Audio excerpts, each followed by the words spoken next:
Hello বন্ধুরা, আশা করি তোমরা সকলে ভালো আছো। আমিও ভালো আছি। আজ অনেক দিন পর লং ব্লগ নিয়ে চলে এলাম। আজ আমি একটা গ্রামে গেছিলাম, দামোদরপুর গ্রাম।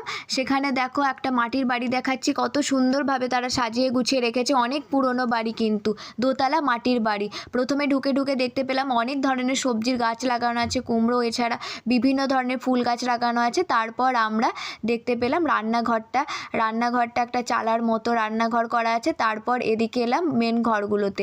প্রথমেই ঢুকে ঢুকে একটা ঠাকুর ঘরের মতো দেখতে পাচ্ছ, সেখানে অনেক পিকচার দেওয়া আছে ঠাকুরের। তারপর সেই ঘরটা থেকে দুটো দরজা আছে, একটা হল ঘরের মতো যাওয়া যায় আর একটা বেডরুমের মতো আছে। এটা বেডরুম। এই বেডরুমটা পেরিয়ে হল ঘরের মতো আছে, যেখানে অনেক কলসি আছে। কলসিতে বিভিন্ন ধরনের সারি সারি করে কলসিগুলো রাখা আছে এবং বিভিন্ন খাবারের শস্য হয়তো মজুত করে রেখে দিয়েছে ওনারা। তারপর এই হল ঘরটা থেকে বেরিয়ে আমরা যাব দোতলাতে যাওয়ার সিঁড়ি। এখন আমরা হল ঘরটাতে আছি। হল ঘরটা দেখতে পাচ্ছ সুন্দরভাবে সাজানো আছে। দেখো কত মাটির কলসি পরপর সাজিয়ে রাখা আছে হল ঘরটায়। তারপর এখান থেকে বেরিয়ে আমরা দোতলা যাওয়ার সিঁড়িটা পাবো। দোতলা যাওয়ার সিঁড়িটাতে আমরা দোতলা গিয়ে দেখলাম সেখানে দুটো রুম আছে এবং দুটো রুমই বড় বড় সুন্দরভাবে সাজানো আছে। আমার কিন্তু খুব ভালো লেগেছে।